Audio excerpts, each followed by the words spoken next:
Hello friends, today we are going to study polymer. The polymer, the first chapter of the 12th standard. The weightage of this chapter is 4 to 5 marks. With option 5 marks, without option 4 marks. The very first question arises that what we are going to study in this chapter. हम लोग इस chapter में पढ़ने क्या वाले, क्या पढ़ना है, ये इसलिए ज़रूरी है क्योंकि हम लोग को अगर रास्ता मालूम पड़ेगा, रास्ता पता होगा तो मंजिल तक पहुँचना इजी होगा। बहुत इजीली हम लोग समझ सकेंगे कि क्या पढ़ने वाले हैं, किस तरह से ये चैप्टर जाएगा, तो हम लोग को आसानी होगी। इसलिए पहले हम लोग देखते हैं कि what are the objectives of this chapters. So objectives are first introduction. Introduction means क्या, व्हाट इज पॉलीमर, पॉलीमर क्या है, then what is monomer, monomer क्या है, उसके कुछ एग्जांपल लेंगे हम लोग। Then what is polymerization process, polymerization process होता क्या है वो हम लोग देखेंगे। Then the very important topic of the chapter, classification of polymer, polymer की क्लासिफिकेशन। ये चैप्टर पूरा ये जो पार्ट है ये ऑलमोस्ट चैप्टर कवर कर लेते हैं। अगर हम लोग देखेंगे तो there are 5 classification of polymer, जिसमें से 5वां क्लासिफिकेशन जो है वो सेम एज थर्ड वन के जैसा ही ये सेम है, तो इसीलिए third and fifth almost same है, इसलिए मैं फिफ्थ को नहीं पढ़ाऊंगा या फिफ्थ को मैंने हटा दिया हूँ। तुम लोग सेम देख सकते हैं, सेम है वो। So we will see 4 classification of polymer. First one is based on source. जैसे हम लोग को मालूम पड़ा सोर्स के बेस पे, मतलब सोर्स मतलब क्या, कहाँ से पॉलीमर आया है, नेचर से आया है, नेचर से आया तो नेचर को नेचुरल पॉलीमर बोलेंगे, आर्टिफिशियल बनाया गया है तो आर्टिफिशियल बोलेंगे। सब लोग देखेंगे, वन बाय वन हम लोग देखेंगे। मैं डीप में नहीं जा रहा हूँ, मैं जस्ट गो थ्रू दे रहा हूँ ताकि हम लोग को समझ में आए चैप्टर में हम लोग पढ़ने वाले क्या है। तो सोर्स के बेस पे। सेकेंड हम लोग देखेंगे स्ट्रक्चर के बेस पे। स्ट्रक्चर किस तरह से जो है हमारा पॉलीमर का स्ट्रक्चर क्या है, लीनियर पॉलीमर, स्ट्रेट चेन है, ब्रांच पॉलीमर, ब्रांच है कि नहीं, कॉम्प्लेक्स स्ट्रक्चर रहेगा तो नेटवर्क पॉलीमर कहलाता है। तो स्ट्रक्चर कैसा है उसके बेस पे हम लोग देखेंगे क्लासिफाई कैसे होता है। थर्ड जो है बेस्ड ऑन पॉलीमराइजेशन प्रोसेस, मतलब पॉलीमर किस प्रोसेस से बना हुआ है। देयर आर ओनली 2 प्रोसेस जिससे पॉलीमर बनता है। नंबर 1 एडिशन रिएक्शन और नंबर 2 कंडेंसेशन रिएक्शन। और जो एडिशन रिएक्शन से बनता है उसको एडिशन पॉलीमर बोलते हैं, जो कंडेंसेशन रिएक्शन से बनता है उसको कंडेंसेशन पॉलीमर बोलते हैं। वी विल सी, उसके एग्जांपल लेके हम लोग समझेंगे, but it just example, just introduction है। Third fourth one very important among this, fourth one is very important exam point of view से अगर हम लोग देखेंगे तो fourth one is based on force of attraction. अगर हम लोग देखेंगे हमारी डेली लाइफ के अंदर बहुत सारे ऐसे पॉलीमर तुमको मिलेंगे जो अलग अलग वैरायटी के होते हैं। जैसे एग्जांपल अगर हम लोग देखेंगे कि रबर को हम लोग देखें। सेकेंड अगर देखेंगे तो फाइबर जो होता है, हम लोग फाइबर नायलॉन का रोप देखे होंगे हमने, नायलॉन का रोप। पॉलीथीन का बैग देखा होगा, पॉलीथीन का बैग। और एग्जाम्पल हम लोग देखा होगा हमारे कुकर का हैंडल होता है, स्विचेस होते हैं। कुकर का हैंडल देखा होगा कितना स्ट्रॉन्ग होता है, उसमें गर्म कितना भी हीट कर लो वो पिघलता नहीं है, टूटता नहीं है कुकर का हैंडल, राइट। चारों पॉलीमर हम लोग देखेंगे, चारों के चारों पॉलीमर टोटली डिफरेंट है, डिफरेंट। पहला अगर हम लोग देखेंगे फर्स्ट वाला पॉलीमर की एग्जांपल दे रहा था मैं, रबर। रबर में इलास्टिक प्रॉपर्टी होती है, रबर स्ट्रेचेबल होता है। क्यों होता है भाई? सेकेंड हम लोग देखेंगे फाइबर, कोई इलास्टिक प्रॉपर्टी नहीं है ना। थर्ड अगर देखेंगे तो वो मैंने एग्जांपल दिया था पॉलीथीन बैग का। पॉलीथीन बैग होती है थोड़ी सी इलास्टिक प्रॉपर्टी होती है, बट वो भी इन दोनों से अलग अलग है। और चौथा प्रॉपर्टी अगर देखेंगे तो चौथा एग्जांपल दिया था तुम्हारे टेफ्लॉन, मैंने बोला था कुकर का हैंडल। तो कुकर का हैंडल तो ऐसा है कि तीनों से अलग है, टूटता नहीं है, मेल्ट नहीं होता। प्लास्टिक है फिर भी टूटता नहीं है, मेल्ट नहीं होता, है ना। तो क्या ऐसी क्या प्रॉपर्टी है इसके अंदर जो ये तीनों चारों अलग अलग है, तो वो हम लोग इसके अंदर सीखेंगे, इसीलिए ये बहुत इंपॉर्टेंट है। ठीक है, next types of polymer. Polymer की कितने टाइप्स हैं? तो पॉलीमर की 2 टाइप है जो हम लोग को हमारे सिलेबस में दिए गए। पहला homopolymer second heteropolymer. Homopolymer, heteropolymer क्या होते हैं हम लोग डीप में देखेंगे, हम लोग अभी फिलहाल उसमें नहीं जाएंगे। Heteropolymer is also called as copolymer, will see next. इसके बाद हमारा जो हम लोग आगे बढ़ते हैं तो हम लोग को देखते हैं कि इस चैप्टर में हम लोग को सम सिंथेसिस पढ़ना है पॉलीमर की, इंपॉर्टेंट पॉलीमर्स की सिंथेसिस पढ़ना है। जैसे कि एग्जांपल बहुत सारे LDP low density polyethylene, HDP high density polyethylene, Teflon, Orlon, nylon 6, nylon 6,6 and number of examples are there. We will see the preparation of that polymer. वो देखेंगे। उसके बाद again the important topic of the chapter, one of the important topic of the chapter, vulcanization of rubber. अगर vulcanization of rubber को हम लोग देखते हैं तो क्या है vulcanization of rubber? तो अगर हमारी डेली लाइफ में देखेंगे हम लोग नेचुरल रबर जो होता है, नेचुरल रबर बहुत है सॉफ्ट होता है, हम जानते हैं कि नेचुरल रबर बहुत सॉफ्ट होता है। सॉफ्ट रबर का यूज करके हम लोग टायर्स वगैरह नहीं बनाते ना, हम लोग को उसकी स्ट्रेंथ को बढ़ाना पड़ेगा, उसकी इलास्टिसिटी को बढ़ाना पड़ेगा, और उसकी स्ट्रेंथ और इलास्टिसिटी को बढ़ाने के लिए जो प्रोसेस यूज होता है उसको बोलते हैं वल्कनाइजेशन ऑफ रबर। ये हम लोग डीप में अगेन देखेंगे। ये हो गया। नेक्स्ट जो है preparation of some synthetic rubber, ये रबर देखे हम लोगों ने। तो उसके बाद कुछ सिंथेटिक रबर देखेंगे, ब्यूटाइल रबर है, नियोप्रीन है, जैसे बुनायन एक्सेट्रा, तो हम लोग उसको देखेंगे। और last and very important, again very important topic of the chapter, biodegradable and non biodegradable polymer. हमारी डेली लाइफ में आज यूज कर रहे हैं पॉलीथीन, बट इसका प्रॉब्लम क्या हो रहा है, हम लोग मालूम है कि ये इन्वायरमेंट पे बहुत ज़्यादा इफेक्ट कर रहा है। इन्वायरमेंट जो है वो खराब हो रही है। तो हम लोग को ज़रूरी क्या है, हम लोग को ये ज़रूरी है कि जो पॉलीमर है, जो हम लोग ऐसा कोई पॉलीमर बनाए जो डिग्रेड हो जाए, बायो माइक्रो ऑर्गेनिज्म से डिग्रेड हो जाए। तो कुछ पॉलीमर्स है जो हम लोग लास्ट में देखेंगे, जो बायोटिक मतलब माइक्रो ऑर्गेनिज्म से डिग्रेड हो जाते हैं, वो पॉलीमर्स के प्रिपरेशन देखेंगे। सो ये हो गया हमारा इंट्रोडक्शन ऑफ चैप्टर। जिस बच्चे को लिखना है तो ज़रा देख के लिख सकते हैं।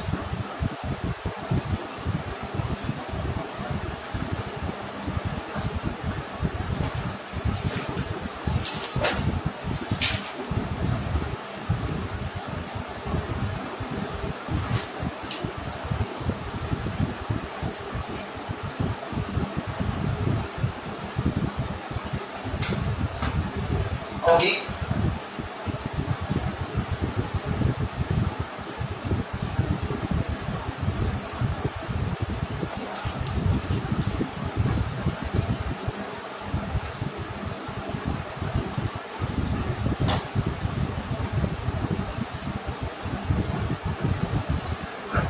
Let's start the chapter polymer.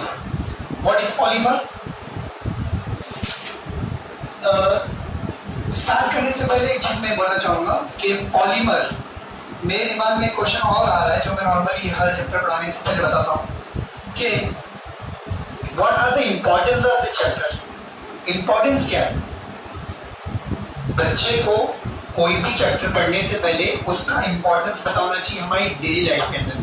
अगर डेली लाइफ में उसका इम्पोर्टेंस पता होगा तो वो अप्लाई कर पाएगा, मतलब करके रहे। तो इसलिए हम लोग को इम्पोर्टेंस, कहाँ पॉलीमर यूज है, कोई बताएगा मुझे कि कहाँ कहाँ पॉलीमर यूज होते हैं हमारे।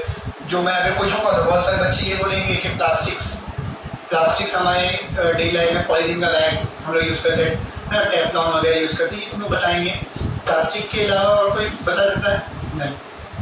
और भी है, मतलब हम लोग, अगर मैं बताऊँगा आपको तो हमारी डेली लाइफ में मेटल को छोड़ के एवरीथिंग इज पॉलीमर। तुमने जो एग्जांपल दिया प्लास्टिक, पॉलीथीन का बैग, ये organic polymer. But if you see हमारे सराउंडिंग में और क्या है, तो wood is also a polymer. If you see concrete is an inorganic polymer. Then glass, silicate, glass is also an inorganic polymer.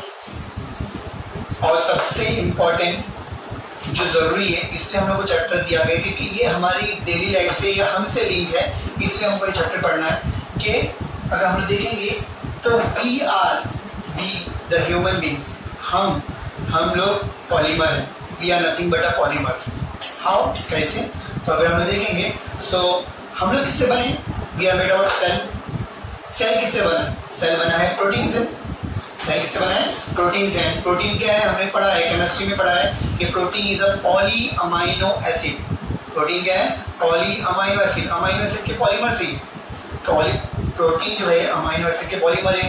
Protein किससे बना है, प्रोटीन अमाइनो एसिड से बना है और प्रोटीन से हम बने, तो इसका मतलब हम क्या है, we are nothing but a polymer. तो ये चीज जो हम लोग को मालूम नहीं थी वो बताना चाहता था कि प्लास्टिक को छोड़ के और भी बहुत सारे पॉलीमर है जो हम लोग डेली लाइफ में यूज करते हैं। मेरे ख्याल से हमारे सराउंडिंग में most of thing are nothing but a polymer. सिर्फ मेटल को छोड़ के, मेटल नहीं, मेटल को छोड़ के बाकी सब polymer. So let's start the chapter polymers. So polymers, the polymer word is derived from two word. Poly means what, many. Poly means many and mers is derived from word meros. Meros का मतलब होता है unit, you can say unit और part. तो क्या समझे बच्चों, हम लोग को समझ में आया कि पॉलीमर मतलब क्या, ऐसी चीज जिसके अंदर बहुत सारे, मैनी, बहुत सारे यूनिट हो या पार्ट हो। कोई भी चीज जिसके अंदर बहुत सारे पार्ट होंगे या बहुत सारी चीजों से मिलकर कोई चीज बनी होगी, उसको मैं बोल सकता हूँ पॉलीमर। तो क्या ये डेफिनेशन थी? नहीं, ये डेफिनेशन नहीं थी। चलो डेफिनेशन बनाते हैं हम लोग। स्टार्ट करते हैं इंट्रोडक्शन पार्ट से। इंट्रोडक्शन में हम लोग को मालूम है, हमने देखा था कि इंट्रोडक्शन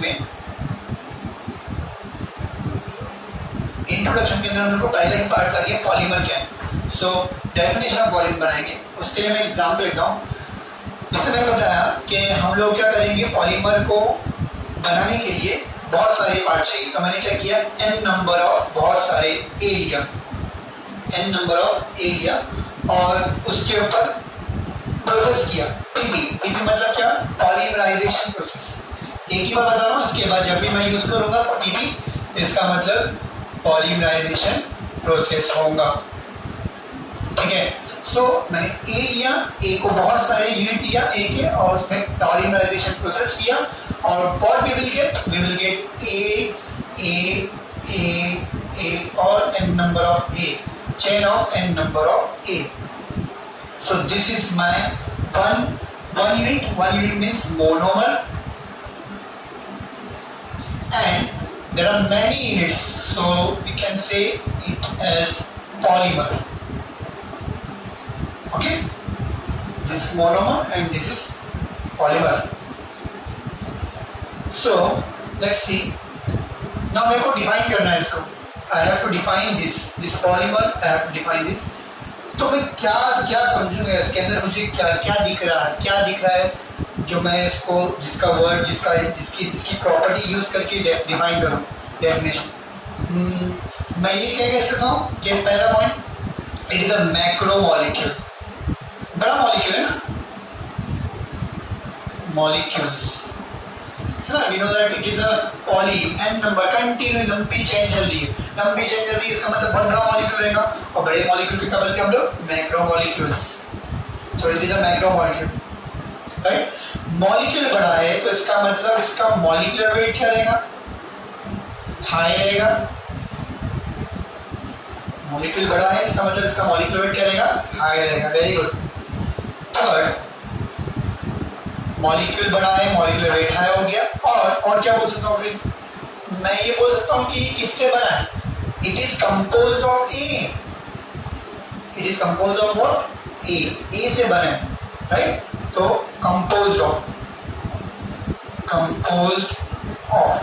किससे बना है, कंपोज ऑफ किससे बना है, ए से। ए क्या है मेरा, मोनोमर। मोनोमर को क्या बोल सकता हूँ मैं, मोनोमर इज अ स्मॉल, छोटा सा है, स्मॉल रिपीटिंग यूनिट जो रिपीट हो रहा है। ए जो है पॉलीमर के अंदर, ए क्या हो रहा है, रिपीट हो रहा है। जो कि छोटा मॉलिक्यूल है, छोटी चीज है, और जो ये पॉलीमर के अंदर क्या हो रही है, रिपीट हो रही है। तो क्या मैं मोनोमर को स्मॉल रिपीटिंग यूनिट बोल सकता हूँ? हाँ, मैं बोल सकता हूँ it is a small repeating unit. So third point में ये बोलूंगा कि it is composed of small repeating unit, small repeating unit, and which is what, nothing but a monomer. and this is called as polymer. बहुत easy, जोड़ दो तीनों को. क्या हमने सीखा इसके अंदर कि it is a macromolecule, molecular weight ज्यादा है, हाई है, और किससे बना है? ये बना है मोनोमर से, स्मॉल रोटेटिंग यूनिट से बना है. तो लेट्स कंबाइन दिस एंड जिससे हम लोग को डेफिनेशन मिल जाएगा. So what is polymer? Polymer are macromolecules having high molecular weight composed of small rotating rate, bracket में monomer, is called as polymer. आगे रिपीट करेंगे ताकि हम लोग को याद हो जाए. बहुत इजी है और बहुत इंपॉर्टेंट. एग्जाम में एक प्रिपरेशन देते हैं और स्टार्ट होता है define polymer and prepare this 3 mark के लिए. बहुत इजी है ना. पॉलीमर स्टार्ट की तो पॉलीमर आना चाहिए. बहुत इजी, सिंपल. तो फर्स्ट एक रिपीट करेंगे. It is a macromolecule having high molecular weight composed of small repeating unit, bracket में मोनोमर, क्योंकि मोनोमर से बन रहा है, is called as polymer. समझा? Okay. So now example. Obviously हम लोग को एग्जाम्पल देना जरूरी है. तो एग्जाम्पल तुम्हारा फेवरेट वाला, मोस्टली लोगों को ये मालूम है, पॉलीथीन है ना. पॉलीथीन, पीवीसी ये भी मालूम है, पॉलीविनाइल क्लोराइड. उसके बाद टेफ्लॉन, ये भी कॉमन है. तो वही एग्जाम्पल लेंगे जो इजीली याद हो जाए. These are the examples of polymer. Got it? Very good. Next is the definition of monomer. Next is the definition of monomer. Now we have to define monomer. Monomer define करना. मैंने इसको define कर चुका हूँ. मेरे को इसको define करना. कैसे define करूँगा? Obviously it is the opposite of polymer, है ना. अपोजिट है ना.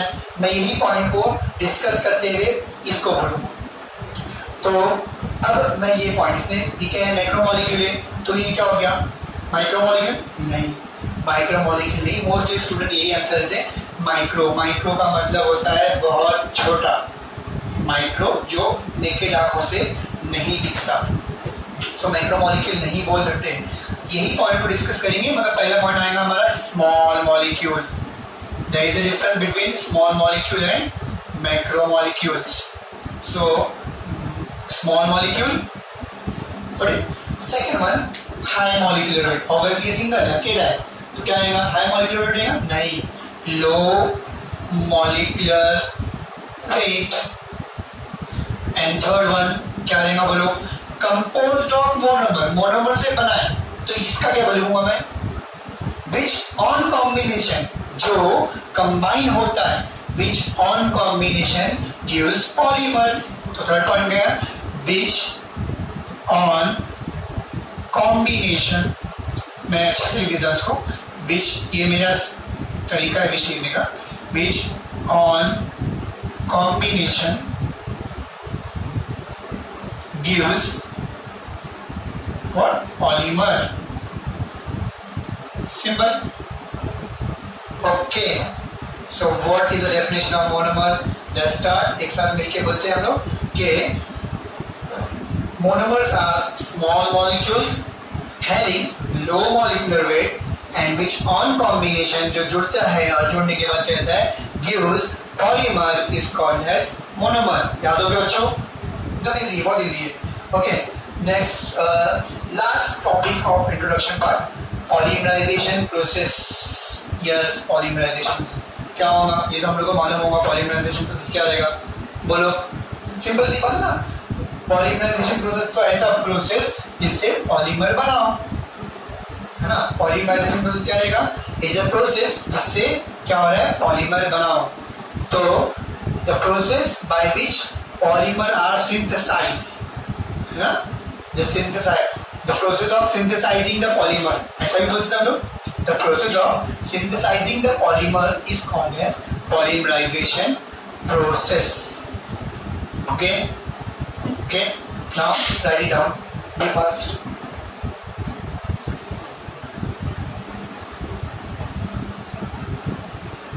Okay, done.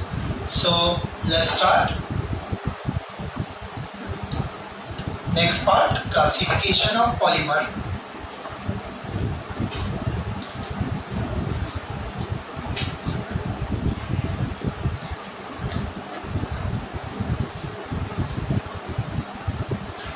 because it is an introductory lecture, so आज हम लोग ज़्यादा नहीं पढ़ेंगे. आज हम लोग थोड़ा सा पढ़ेंगे, थोड़ा क्लासिफिकेशन देख के रुक जाएंगे. नेक्स्ट टाइम हम लोग थोड़ा लेंथी लेंगे लेक्चर. सो नेक्स्ट स्टार्ट करते हैं हम लोग classification of polymer. Very easy है, it is classification of polymer. As I said, first one, the polymers are classified on the basis of what? Based on first, बोलो, source. Based on source. So, on the basis of source, the polymer are classified into three types. Sorry. On the basis of source, the polymers are classified into three types. First one, natural polymer. Second one, semi-synthetic polymer. Or third one, we know that synthetic polymer. Okay, polymer. We will see one by one. बहुत easy है, नाम से ही मालूम पड़ रहा है कि definition क्या होगा. बहुत इजी है. डेफिनेशन तो ऐसे होता है, बुक जो है ना, बुक में कुछ होता ही नहीं है. हम लोग को जो होता है हमारे दिमाग में होता है ना, जो हमको समझा वो हम लोग बोलेंगे. जरूरी तो ही ना बुक का हम लोग बोले, राइट? जो हमको समझा वही बोलो, बस आंसर है वही. So natural polymer, let's start with natural polymer. क्या हमारा डेफिनेशन नेचुरल पॉलीमर यही मालूम पड़ रहा है. It is a polymer source जिसका क्या है, नेचर है ना. डेफिनेशन का बनेगा the polymer is obtained by, the polymer which is obtained by nature. Nature से ऑब्टेन किया गया. The polymer which is obtained by nature is called as natural polymer. Right? Obtained by nature is called as natural polymer. Now nature में क्या क्या चीज होती है? तो नेचर में हम लोग को या तो क्या होता है, प्लांट होता है, और दूसरा क्या होता है, एनिमल होता है. तो डेफिनेशन थोड़ा सा एलॉबरेट कर देते हैं. हम लोग क्या बोलेंगे, the polymer which is obtained by nature either by plant और बाय एनिमल. किससे हुआ है? नेचर में. किससे? प्लांट से ऑब्टेन हुआ है या फिर एनिमल से. Such polymers are called as natural polymer. वो पॉलीमर जो नेचर से मिले, या तो एनिमल से मिले हो या फिर प्लांट से मिले हो, किससे भी मिले हो, ऐसे पॉलीमर्स को हम लोग क्या बोलेंगे, नेचुरल पॉलीमर. एग्जाम्पल, प्लांट से